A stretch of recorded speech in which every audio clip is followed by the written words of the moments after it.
Perfectly elastic collision in one dimension. तो इसमें हमारा इलास्टिक कोलिजन के ही सारे केसेस रहेंगे, ध्यान रखना वन डायमेंशन के ही रहेंगे, ठीक है ना। तो चलो स्टार्ट करते हैं, सारे बेसिक पॉइंट इसमें आपके कवर हो जाएंगे। ये सबसे आसान कोलिजन है और सबसे ज्यादा सवाल भी इसी से बनता है। अब देखो परफेक्टली इलास्टिक कोलिजन की डेफिनेशन मैंने लास्ट लेक्चर में भी आपको बताई दी थी। परफेक्टली इलास्टिक कोलिजन में क्या होता है, डिफॉर्मेशन के दौरान काइनेटिक एनर्जी पोटेंशियल एनर्जी में जाती है, फिर पोटेंशियल एनर्जी काइनेटिक एनर्जी में आ जाती है। तो कहीं पर भी काइनेटिक एनर्जी का लॉस नहीं होता, no loss in kinetic energy takes place, इसलिए इनिशियल और फाइनल अमाउंट काइनेटिक एनर्जी का बराबर रहता है। कोफिशिएंट ऑफ रिस्टिट्यूशन चेक करोगे तो उसका वैल्यू 1 रहता है और ये दोनों मेजर इक्वेशंस हमारी रहती हैं। अच्छा एक बात और, मोमेंटम तो जैसे कंजर्व है वैसे कंजर्व ही रहेगा। अब जैसे कोलाइडिंग बॉडीज कोलिजन से पहले u1 u2 से चल रही थी, आफ्टर कोलिजन v1 v2 से चल रही हैं, हमें इनकी इक्वेशंस को डेवलप करना है, निकालना है। तो तरीका, तो पहला कंसेप्ट हमारे पास है मोमेंटम कंजर्वेशन। तो p i equals to p f, जैसे ही हमने अप्लाई किया तो रिजल्ट मिला m1u1 plus m2u2 equals to m1v1 plus m2v2। दूसरा coefficient of restitution v2 minus v1 by u1 minus u2 equals to 1 है। आप चाहे काइनेटिक एनर्जी इक्वेट कर लो तब यही रिजल्ट आना है, या रिस्टिट्यूशन लगा लो तो भी यही आएगा। इन दोनों से हम इन दोनों अननोन्स को फाइंड आउट करते हैं और अगेन ये फॉर्मूला बेस्ड है तो याद रखना पड़ेगा आपको।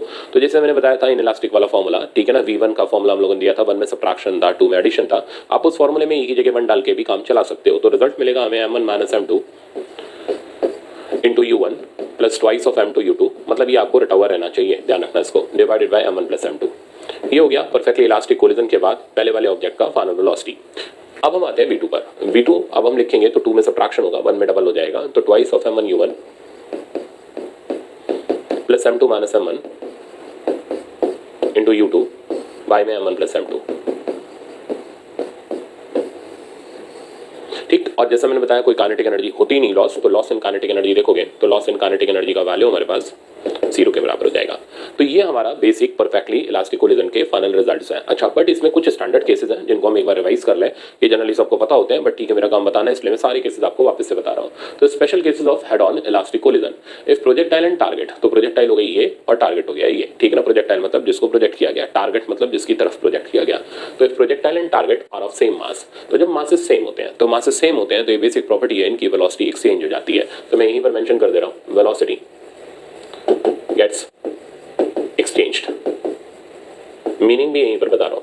तो वेलोसिटी गेट्स एक्सचेंज्ड का मतलब ये हुआ कि कोलिजन से पहले अगर दोनों ऑब्जेक्ट u1 और u2 से चल रहे थे तो ये हो गया बिफोर कोलिजन। तो आफ्टर कोलिजन क्या होगा, इसकी वेलोसिटी इसके पास आ जाएगी और इसकी वेलोसिटी इसके पास चली जाएगी, यानी m1 वाला ऑब्जेक्ट का जो वेलोसिटी होगा v1 वो u2 के बराबर हो जाएगा और v2 का जो वैल्यू होगा वो u1 के बराबर हो जाएगा। ये हो गया डायग्राम आफ्टर कोलिजन का। तो इसको बोलते हैं वेलोसिटी का एक्सचेंज होना, ठीक है ना। तो जब दोनों object colliding object masses same masses के ऑब्जेक्ट है तो m1 और m2 की वैल्यू हम सेम कर देते हैं, ये भी m ये भी m, तो दोनों बॉडीज के मास जो है वो सेम है, तो ऐसे सिचुएशन में इनकी वेलोसिटी एक्सचेंज हो जाएगी। ये तो हो गया जनरलाइज कंसेप्ट। और एक एग्जांपल देखते हैं, और एग्जांपल में देख लो, ये m और ये m, ये हो गया प्रोजेक्टेड, ये हो गया टारगेट, ये मान लो रेस्ट पर है। अब अगर वेलोसिटी एक्सचेंज करोगे, ये हो गया बिफोर का डायग्राम, आफ्टर का डायग्राम में साथ के साथ बना दे रहा हूँ। तो आफ्टर में अब क्या होगा, अब ये होगा कि इसकी वेलोसिटी इसके पास आ जाएगी, मतलब ये रेस्ट पर आ जाएगा और ये मोशन में चलता रहेगा विद वेलोसिटी u, ठीक है ना। तो ये होता है वेलोसिटी एक्सचेंज होना। एक और एग्जांपल लेते हैं, मान लो यहाँ पर ये 4 बॉल्स हैं, आइडेंटिकल बॉल्स हैं, ये स्टैंडर्ड एग्जाम्पल है, मतलब आपको हर जगह देखने को मिलेंगे। बताओ मैंने टोटल 5 बॉल ले ली, आइडेंटिकल मासेस की हैं, ये u से चल रही है, बाकी सब रेस्ट पर है, ये बिफोर कोलिजन का डायग्राम है। अब क्या होगा, ये इससे टकराएगा तो इसकी वेलोसिटी इसको मिल जाएगी, ये रेस्ट पर आ जाएगा, फिर ये इसको ट्रांसफर करेगा वेलोसिटी ये रेस्ट पर, फिर ये इसको ट्रांसफर, फिर ये रेस्ट पर, ये इसको ट्रांसफर, फिर ये रेस्ट पर। तो फाइनली हमें 4 बॉल मिलेंगी रेस्ट पर, बट अब उनकी शफलिंग हो चुकी होगी। शफलिंग हो चुकी होगी से मतलब 1 2 3 4 तो रेस्ट पर होगा और 5 वाला इधर से एग्जिट ले लिया होगा u वेलोसिटी से। तो ये इसका नेक्स्ट एग्जांपल था परफेक्टली इलास्टिक में सेम मासेस का। तो कंसेप्ट समझ आ गया होगा कि सेम मासेस के ऑब्जेक्ट में वेलोसिटी एक्सचेंज हो जाती है। प्रूफ के लिए कुछ नहीं किया, ये जो v1 का भी मैंने फॉर्मूला लिखा है m1 और m2 को बराबर डाल दिया, तो यहाँ से मिल गया v1 इक्वल्स टू u2 और v2 इक्वल्स टू u1 और कंक्लूजन आ गया कि वेलोसिटी एक्सचेंज हो जाती है। अब इसी का एक ही एग्जांपल मैंने यहाँ पर रख दिया, तो चेक करो, दोनों ऑब्जेक्ट 10 और 10 kg मासेस के हैं, ये 50 से चल रहा है, ये 20 से चल रहा है, ये हो गया बिफोर कोलिजन का डायग्राम। आफ्टर क्या होगा, इसकी वेलोसिटी इसके पास, इसकी वेलोसिटी इसके पास, यानी ये हो जाएगा 20 से, ये चलेगा 50 से। तो ये one of the standard cases में से एक है, इसको हम न्यूमेरिकल में भी यूज कर लेते हैं, बताता हूँ कैसे, बट अभी आप इतना ध्यान रखो कि सेम मासेस के ऑब्जेक्ट कोलाइड करेंगे तो वेलोसिटी एक्सचेंज हो जाएगी। दूसरी प्रॉपर्टी, दूसरी प्रॉपर्टी, ये मेरे हिसाब से इतनी खास प्रॉपर्टी नहीं है, इसको हम न्यूमेरिकल के अंदर यूज करना सीखे तो ज़्यादा अच्छा है। रट्टे इसके नहीं मारने, रट्टे आप पिछले वाले के मार सकते हो। If massive projectile, massive projectile का मतलब हो गया कि ये जो ऑब्जेक्ट है, जो टकराने वाला ऑब्जेक्ट है, वो बहुत हैवी ऑब्जेक्ट है, collides with a light target. तो ये जो टारगेट है बेचारा, ये देख रहे हो ना, साइक्लिस्ट है और इसका मास बहुत कम है, 60 kg के आसपास है, ये 1000 kg का ट्रक इससे जाकर के टकरा रहा है, तो इसको बोलते हैं मैसिव ऑब्जेक्ट का टकराना। बट ये सिचुएशन डिपेंडेंट होता है, आपको रटने की जरूरत नहीं है, ठीक है ना, बस खाली इसके अंदर तरीका ध्यान रखना। अब जैसे M2 का मास बहुत कम है, तो हम करेंगे क्या, फॉर्मूले में M2 की जगह 0 डाल देंगे, ठीक है ना, और M1 जैसा है वैसा हम सब्स्टिट्यूट कर देंगे, तो हमारे पास ऑटोमेटिकली रिजल्ट आ जाएगा। तो जैसे ही आप M2 0 डालोगे, यहाँ 0 यहाँ 0, M1 कट जाएगा, V1 की वैल्यू आ जाएगी U1 के बराबर। मतलब मैसिव ऑब्जेक्ट की वेलोसिटी पर टकराने के बाद कोई खास फर्क नहीं पड़ेगा, वो वही वेलोसिटी U1 से चलता रहेगा। हल्के वाले का क्या होगा, हल्के वाले का वेलोसिटी निकालोगे तो अब इसके अंदर आप M2 को 0 डाल दो, ठीक है ना, जैसे ही आप M2 0 पुट करोगे, V2 का वैल्यू मिलेगा twice of U1 minus U2, मतलब इसको जो वेलोसिटी मिलेगी इसकी डबल मिलेगी माइनस इसकी पहले की वेलोसिटी। बट रटने की जरूरत नहीं है, सिचुएशन के हिसाब से निकाल लेंगे, ठीक। तो मैं इसकी सिचुएशन बना करके आपको दिखाता हूँ। तो जैसे M1 मेरे पास सवाल में 1000 kg था और M2 मेरे पास 60 kg था। मैंने क्वेश्चन में ऑब्जर्व कर लिया कि यार M2 बहुत कम है, तो हम M2 को M1 के सामने निगलेक्ट कर देंगे, ठीक है ना, और हमें निकालना है कोलिजन के बाद का वेलोसिटी। पहले का वेलोसिटी इसका 120 km/h और U2 का वैल्यू 10 km/h। तो पहले तो ट्रक के लिए फॉर्मूला लगाते हैं। तो V1 का फॉर्मूला हमारा हो गया M1 minus M2 into U1 by में M1 plus M2 plus twice of M2 U2। अब इसमें आप M2 को इग्नोर कर दो, यानी M2 की वैल्यू को नियरली 0 कर दो। तो सब्स्टिट्यूटिंग M2 इक्वल्स टू 0, जैसे हम M2 को 0 डालेंगे हमारे पास रिजल्ट मिलने शुरू हो जाएंगे। M1 इंटू U1 प्लस ये तो हो गया 0, इधर बचेगा बेटा अपने पास M1, ये चला जाएगा, यानी आंसर आ जाएगा U1, यानी फाइनल आंसर आ जाएगा 120 km/h। तो ट्रक की वेलोसिटी में कोई चेंजेस नहीं आए, उसकी वेलोसिटी 120 km/h ही रही। अब साइक्लिस्ट का देखें क्या हुआ, तो फिर इसके लिए फॉर्मूला लगाएंगे। अब 2M1 U1, ये रटे हुए रहने चाहिए इसलिए मैं बोल रहा हूँ, फॉर्मूले याद है तो आप सवाल जल्दी कर लोगे, plus M2 minus M1 U2 by M1 plus M2।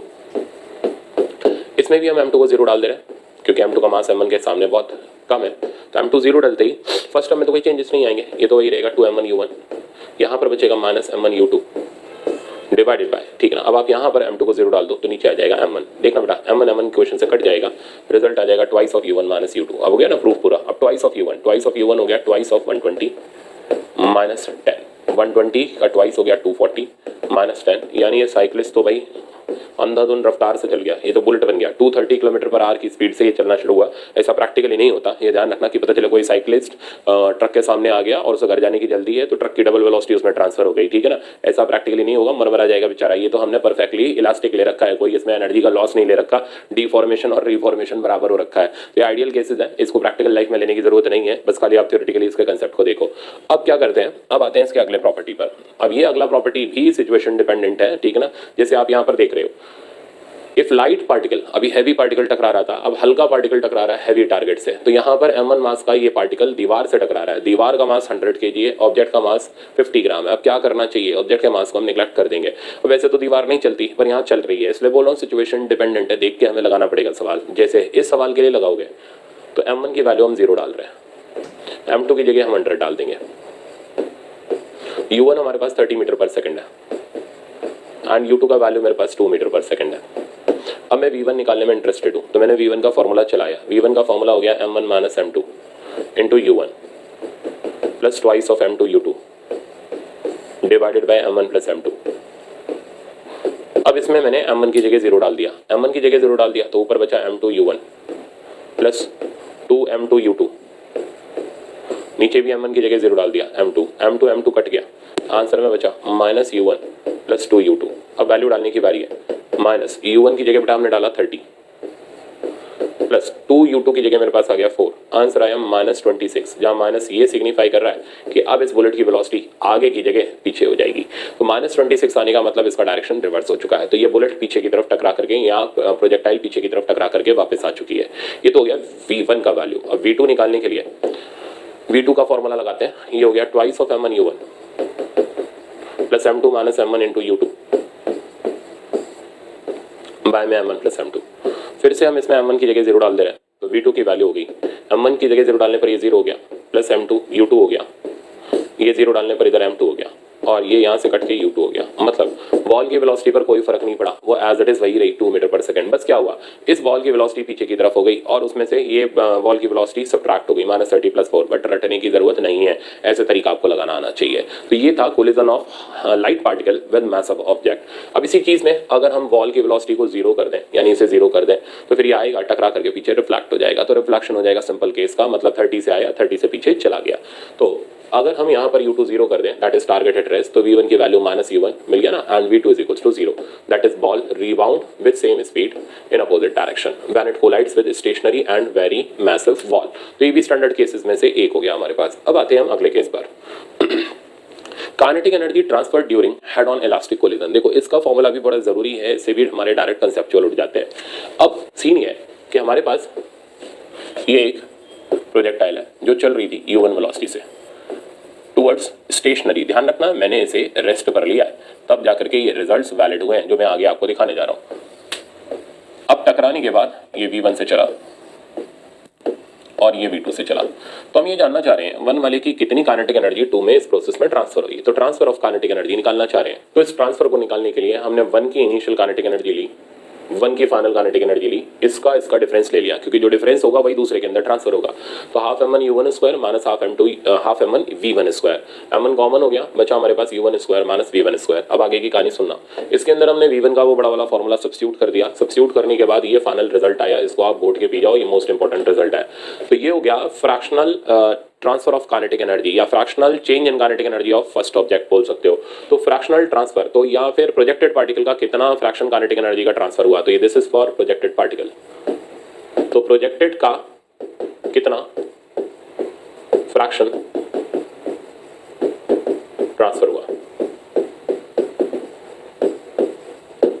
ठीक है। तो kinetic energy transferred by projected particle का वैल्यू आ गया, fractional kinetic energy transferred by projected particle का वैल्यू आ गया 1 - m1 - m2 bye 1 m1 + m2 का होल स्क्वायर। रिजल्ट आपको याद रखना है। अब इस रिजल्ट का एप्लीकेशन सुनो। m1 + m2 तो हम कुछ कर नहीं सकते, m1 - m2 यानी दोनों मासेस के डिफरेंस के ऊपर ये काइनेटिक एनर्जी डिपेंडेंट है। जितना ये डिफरेंस ज्यादा होगा, ठीक है ना, ये जो ट्रांसफर है जितना ये ज्यादा होगा, ये फैक्टर उतना ज्यादा होगा, और ये जो ट्रांसफर्ड काइनेटिक एनर्जी का पोर्शन है उतना कम आएगा। तो यही कुछ बातें मैंने यहाँ पर लिखी हैं। तो greater the difference in masses less will be the transfer of kinetic energy. इस पे बनते हैं कंसेप्चुअल सवाल एज इट इज, इससे उठ के आप इसको याद कर लो अच्छी तरीके से।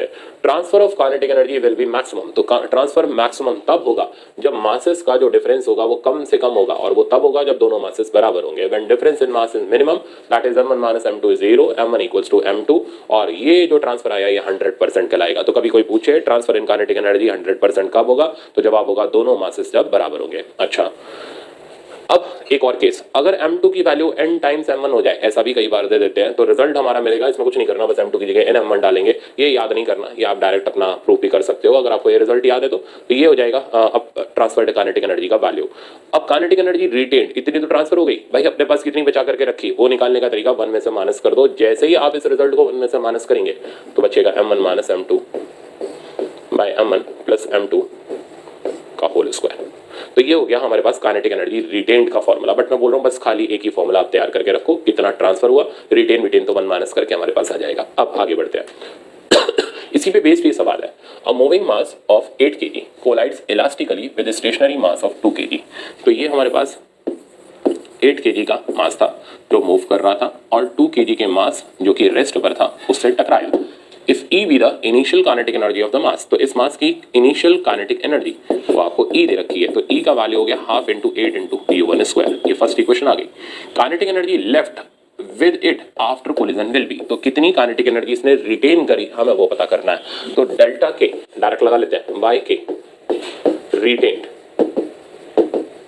का फॉर्मूला हमारे पास हो गया m1 - m2 m1 + m2 का होल स्क्वायर, ठीक है ना। अब ध्यान देना, तो m1 - m2 bye m1 + m2 का whole square, m1 is 8 m2 is 2, तो पुट कर देते हैं, तो 8 - 2 6, 8 + 2 10 का होल स्क्वायर, तो ये आ गया 0.36, ठीक है। तो कितना फ्रैक्शन रिटेन किया वो हमारे पास आया, कितना काइनेटिक एनर्जी रिटेन किया अगर हमें वो निकालना है, तो डेल्टा के रिटेन हमारे पास बेटा आ जाएगा 0.36। इंटू ई, जहाँ ई उसका इनिशियल काइनेटिक एनर्जी हमारे पास दिया हुआ था। तो ऑप्शन इसका आप देखोगे तो ऑप्शन हो जाएगा हमारे पास 0.36 ई, यानी डेल्टा के रिटेन का वैल्यू आ गया 0.36 ई। तो मेरे ख्याल से इस एप्लीकेशन के ऊपर आपको सवाल समझ आ गया होगा। अब नेक्स्ट देखो, नेक्स्ट जो प्रॉब्लम हम इसके अंदर लेने जा रहे हैं थोड़ा सा एडवांस टाइप का प्रॉब्लम है, पर बढ़िया है, मजेदार है, आपको अच्छा लगेगा सीख करके। अब कहानी ऐसी है, हमारे पास ये 3 ऑब्जेक्ट्स है। अब जब भी आप टेस्ट सीरीज वगैरह दोगे ना तो इस तरीके के प्रॉब्लम जनरली ये एग्जाम में दे देते हैं। वैसे होते ही आईआईटी मेंस लेवल के हैं, बट ठीक है आप इतना तो सीख के चलो। तो ये कह रहा है ये 3 ऑब्जेक्ट है, तीनों के कोलिजन परफेक्टली इलास्टिक है, तो हमें पता करनी है final velocities when all collisions are over.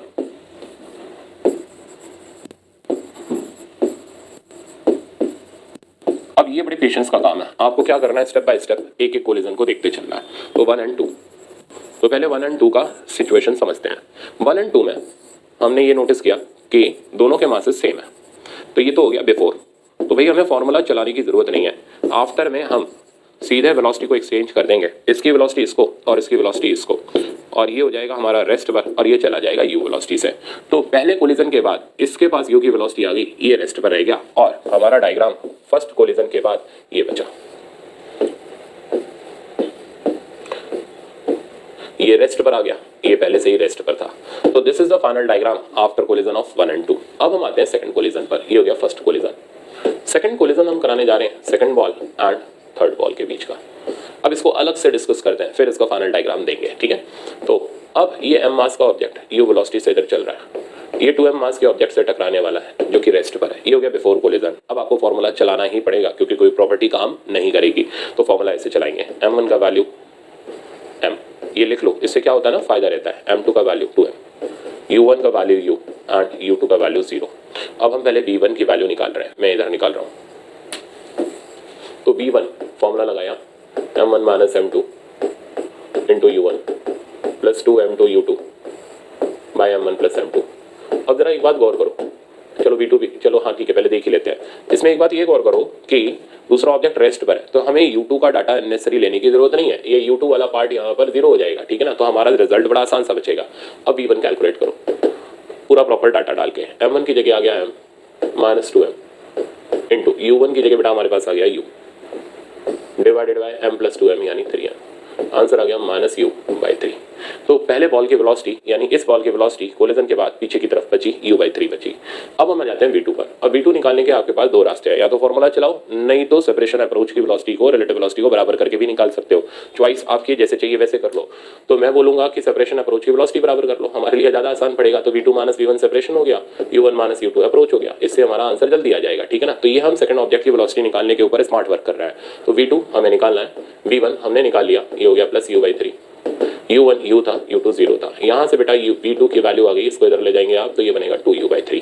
अब दोनों वेलोसिटीज आ चुकी हैं, अब हम फाइनल डायग्राम बनाने जा रहे हैं। तो फाइनल डायग्राम का सीन ये m m 2m, ठीक, ये तो रेस्ट पर आ ही चुका था, ये इधर पलट चुका, कितनी वेलोसिटी से u बाई 3, ये इधर चला कितनी वेलोसिटी से 2u बाई 3, ठीक। ये हो गया diagram after second and third collision. अब हम आते हैं, अभी काम खत्म नहीं हुआ, अब फिर सेकंड और फर्स्ट का कोलिजन होगा, यानी यहाँ पर आप देख रहे हो ना एक साथ 3-3 कोलिजन करने शुरू हो चुके हैं। अब collision of first and second वापस से डिस्कस करते हैं, बट यहाँ हमारा बेनिफिट हो जाएगा, वेलोसिटी एक्सचेंज का कंसेप्ट लग जाएगा। तो कहीं हमारा टाइम बच गया, कहीं हमारा टाइम थोड़ा सा लग गया, जहाँ लग गया वहाँ हमने फॉर्मूला लगा करके सॉल्व कर लिया, और जहाँ प्रॉपर्टी लगी वहाँ हमने प्रॉपर्टी लगा के सॉल्व कर लिया। अब हम बिल्कुल सारे कोलिजन के बाद का फाइनल डायग्राम देने जा रहे हैं। तो अब फाइनल स्टेटस ये है, ये तो इधर चला गया 2u बाई 3 से, ये रेस्ट पर आ गया, और ये इधर चला गया विद वेलोसिटी u बाई 3 से। तो अब कहीं पर भी कोई और फर्दर कोलिजन आकर नहीं करेंगे, तो टोटल 3 कोलिजन आकर के, पहला इसके इसके बीच, दूसरा इसके इसके बीच, तीसरा इसके इसके बीच, अब सारे कोलिजन होने बंद हो चुके, ये इनकी फाइनल वेलोसिटीज हमारे पास आ गई। तो इस तरीके से करके एग्जाम के अंदर ये 3 बॉल का कोलिजन भी दे देते हैं ताकि आपकी थोड़ी नॉलेज चेक हो जाए। अब आप इसके अंदर अपने हिसाब से प्रैक्टिस कर सकते हो, जैसे मैंने mm2m लिया, आप अपने घर पे mm3m ले लो, क्या फर्क पड़ता है। इस तरीके से करके आप 1-2 सवाल अपने बनाओ इसके अंदर, ताकि आपका हाथ फॉर्मूले के अंदर सेट हो जाए, ठीक है ना। मैं इस लेक्चर को यहीं रोक रहा हूँ, नेक्स्ट लेक्चर आपका परफेक्टली इनइलास्टिक कोलिजन का रहेगा। Thank you so much.